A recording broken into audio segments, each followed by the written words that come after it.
Morning everyone दोस्तों, कैसे आप सभी। आशा करते हैं कि आप लोग बिल्कुल स्वस्थ होंगे, मस्त होंगे।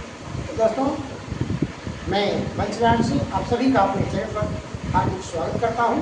तो आइए आज फिर से मैं आप लोगों के लिए एक नई जानकारी लेकर आया हूं, नई वीडियो लेकर के आया हूं पैसिव वॉइस के बारे में। पैसिव वॉइस में कुछ ऐसे भी सेंटेंस होते हैं दोस्तों जो जिनका जो सब्जेक्ट होता है वो इनडेफिनिट होता है। हाँ दोस्तों, सब्जेक्ट कैसे क्या होता है, इंडेफिनिट, निश्चित नहीं होता है कि कौन किसने। तो वैसे वाक्यों का पैसिव वॉइस में क्या होता है, कैसे बनाते हैं इसको, तो आइए आज उसी के बारे में हम जानकारी देने वाले हैं। तो दोस्तों, पैसिव वॉइस में इंडेफिनिट सब्जेक्ट यानी एक्टिव वॉइस के जिन वाक्यों में अनिश्चित सब्जेक्ट, निश्चित सब्जेक्ट कोई नहीं होता है, जैसे no one, nobody, someone, somebody, everybody या पीपल। अगर पीपल भी लिखा हुआ है तो कोई खास व्यक्ति तो नहीं है। तो अगर ऐसा सब्जेक्ट के रूप में आता है तो पैसिव वॉइस में जब हम उन्हें चेंज करेंगे तो याद रखेंगे तो वैसे सब्जेक्ट को छोड़ दिया जाता है, कुछ नहीं लिखा जाता पैसिव वॉइस में। जैसे कुछ एग्जाम्पल से हम लोग समझेंगे, नोबडी कैन हेल्प यू, तुम्हारी मदद कोई नहीं कर सकता। तो आप यहाँ पर ऑब्जेक्ट कौन सब्जेक्ट बने, नियम सारा वही रहेगा जो पहले बताया जा चुका है। तो जो ऑब्जेक्ट है इसको हम सब्जेक्ट बनाएंगे, यू पहले लिखेंगे, यू, और कैन है तो क्या लिखेंगे, आप लोग पढ़े होंगे जितने भी मॉडल्स होते हैं उसमें बी प्लस बी कर दिया जाता है। तो कैन है तो कैन बी कर देंगे, यू कैन। लेकिन यहाँ पर ध्यान देने की बात है, नो बडी यानी कोई नहीं, निगेटिव है तो नॉट दोस्तों यहाँ पर देना पड़ेगा आपको, क्योंकि नो बडी हो या नो वन हो तो नो अगर लगा हुआ है तो नेगेटिव हो जाता है, तो यहाँ पर नॉट लिख देंगे, can not, you can not. इसके बाद बी, बस B3 help, you can not be help, तुम्हारी मदद नहीं की जा सकती है, you can not be help. इस तरह से करेंगे। अब बाय नो बड़ी इसको नेगलेक्ट करके छोड़ देंगे। आइए अगला देखते हैं, somebody has stolen my pen. Perfect है, प्रेजेंट परफेक्ट है, तो इसमें ऑब्जेक्ट क्या है, माय पेन सबसे पहले लिखेंगे, माय पेन,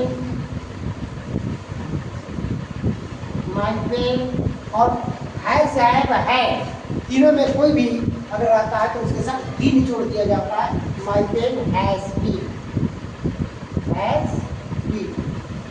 ऐसी बात B3 स्टोलन, B3 ऑलरेडी पहले से है, मतलब हटाई पहले से, तो my pen has been stolen, केवल बीन जोड़ दिया जाता है, स्टोलन। मेरी कलम चुरा ली गई है, चोरी हो जा चुकी है। तो ये हम यहाँ पर भी जो समबडी है इसको लिखने की जरूरत नहीं है। आगे देखते हैं, पीपल स्पीक हिंदी इन बिहार। बिहार में लोग हिंदी बोलते हैं। हाँ दोस्तों, बिहार में लोग हिंदी बोलते हैं, तो ये पीपल सभी लोग बोलते हैं तो किसको लिखा जाए, है ना। तो इसको लिखने की जरूरत नहीं पड़ेगी, जब इसी को बनाएंगे तो यहाँ पर ऑब्जेक्ट है, इन बिहार जो है वो अदर वर्ड्स है, यहाँ पर ऑब्जेक्ट क्या है, तो वर्ड के बाद जो शब्द आता है वही ऑब्जेक्ट होता है, तो ऑब्जेक्ट में हम क्या लिखेंगे, हिंदी।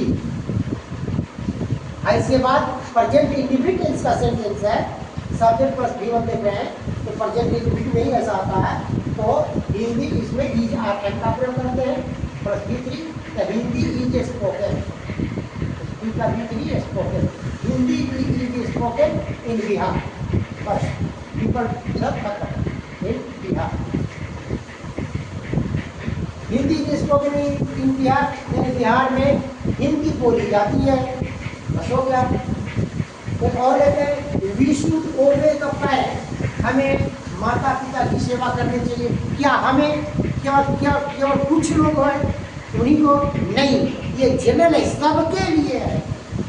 तो इसमें भी ऐसे वाक्यों में भी सब्जेक्ट की जरूरत नहीं पड़ती है, क्योंकि ये काम सभी के द्वारा, छोटे बड़े अमीर गरीब सबके लिए ये होता है कि हमें अपने माता पिता की आज्ञा माननी चाहिए, सेवा करनी चाहिए, हमें यातायात के नियमों का पालन करना चाहिए। तो जो भी चीज़ है जो जनरल है, सामान्य है, या यूँ कहिए कि ग्लोबल है, सार्वभौमिक है, यूनिवर्सल है, तो वैसे वाक्यों में सब्जेक्ट की जरूरत नहीं पड़ती है। तो यहाँ पर we should obey the parents, the parents को ऑब्जेक्ट और सब्जेक्ट बनाएंगे। द पेरेंट्स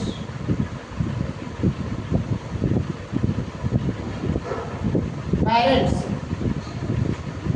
पेरेंट्स ऐसे बात should should would must can would, ये जितना भी होता है उसमें जो बी जोड़ते हैं, शुड है तो should be, the parents should be,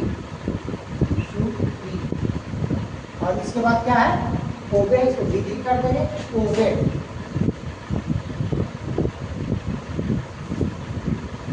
ओबे, बस हो गया। द पेरेंट्स शुड बी ओबे, यानी माता पिता की सेवा की जानी चाहिए, आज्ञा का पालन की जानी चाहिए। एक और सेंटेंस दिया गया है, someone has killed this dog, किसी ने इस कुत्ते को मार दिया, किसी ने इस कुत्ते को मार दिया है। तो दिस डॉग, इसको ऑब्जेक्ट बनाने के सब्जेक्ट बनाएंगे, दिस डॉग हैज है तो हैज बीन हो जाएगा, हैज बीन, और इसके बाद killed, this dog has been killed, यह कुत्ता मारा जा चुका है। अब किसके द्वारा मारा गया, कोई व्यक्ति का नाम नहीं है, किसी का पता नहीं है, अनिश्चित है, तो उसको लिखने की जरूरत नहीं है। इस डॉग हैज बीन किल्ड।